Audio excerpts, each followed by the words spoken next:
Bom, agora a gente vai dar uma paradinha na relação do dia a dia da clínica do fenômeno psicossomático para ir lá atrás para a história.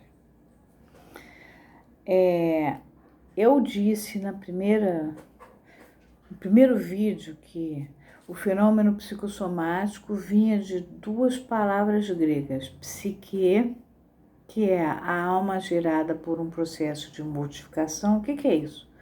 Uma perda que você tem, um aborrecimento, um sofrimento, uma mudança brusca de vida, alguma coisa que você se mortifica e deixa de se reconhecer como sendo aquela pessoa que você é mesmo.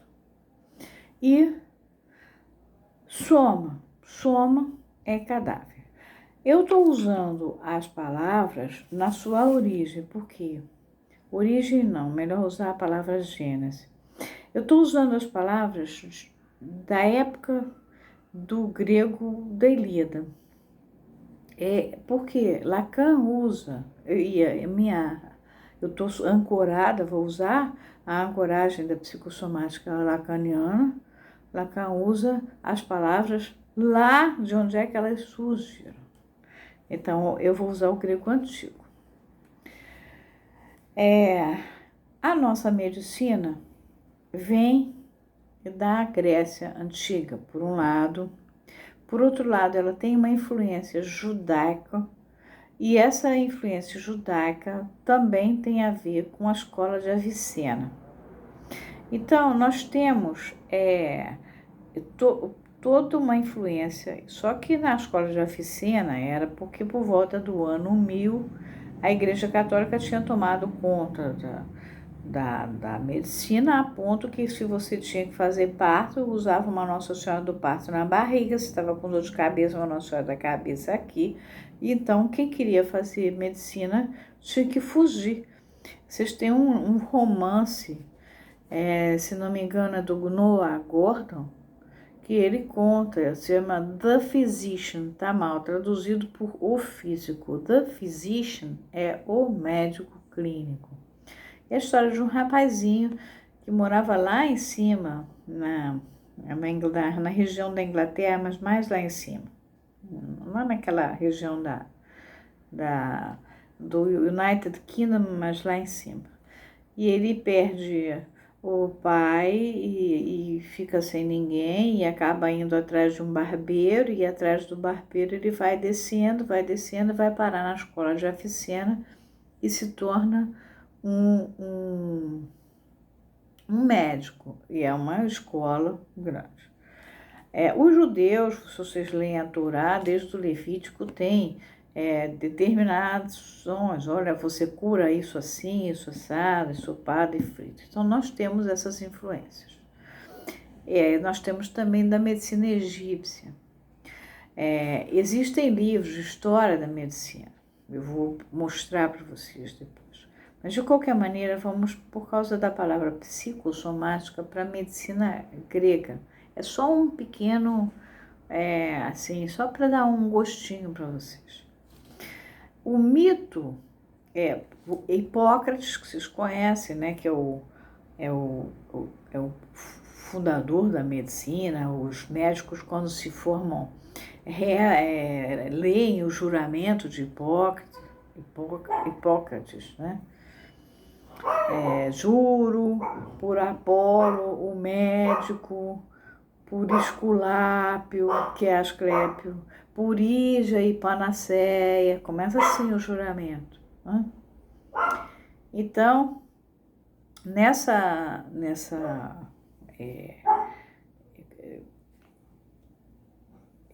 juramento está incluído quem? Hipócrates. Mas está incluído quem? Asclépio, que eles falam Esculápio, que é a mesma coisa. E o símbolo da medicina é o Esculápio, que vem a ser o símbolo do Asclépio, aquela cobrinha com pauzinho. O pauzinho é o cajado, é isso, aquilo, e ao mesmo tempo essa cobrinha, porque a cobrinha ela põe ovo, mas ela é um ser quitônio, ela é da terra, ela produz veneno. A palavra veneno Em grego é fármaco, fármaco significa tanto veneno como remédio, depende da quantidade que você dê. Então, esse símbolo do esculápio, que na verdade é asclépio, e aí os médicos usam até hoje. Então, é por isso que eu estou indo para a medicina grega. Eu vou contar só o começo da história, do mito. O Asclépio é um mito grego. Mito é relato, é um conto, uma contação. O mito do Asclépio, Hipócrates foi o último Asclepíades. Depois dele não houve mais Asclepíades, não houve mais filhos de Asclépio. Ele aí jura por Asclépio, mas ele cria a medicina de uma outra maneira. Porque na época do Hipócrates, a parte do bios, né, da bios, que vai dar biologia, já está separada do logos, que vai dar as palavras e tal, vai dar a filosofia, já tem Platão, que é separado do nous, que é a parte espiritual, e que eu até falei, a oração funciona lá no começo. Por quê? Porque nós temos as ondas, as coisas cósmicas e tal. Isso vai cair para Pitágoras e para a ciência e toda a matemática, enfim, que eles consideram até mágica. Então já está separado na época do Hipócrates. O Esculápio, que é o Asclépio, é um semideus da medicina.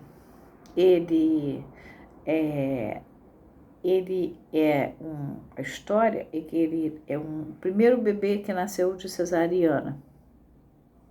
A mãe dele era uma mortal, muito bonita, filha do rei da Líbia, e ela teve ele com Apolo, que era o Sol. Só que naquela época, o grego acreditava, isso é 2.400 anos antes de Cristo. A crença do grego era o seguinte: um deus incorporava um ser humano e aí tinha relações com uma pessoa. Por isso é que nascem esses heróis, Hércules, etc. Eles são sempre filhos de um deus com um humano. Na realidade, não é nada disso. A mulher, a mãe do Asclépio, que o nome dela virou Coronis por ela ser tão bonita, e Coronis significa o fecho do colar, é a parte mais bonita da joia. Ela não se chamava Coronis, ela ganha esse nome pela beleza dela. O Apolo se apaixona por ela e faz um filho nela.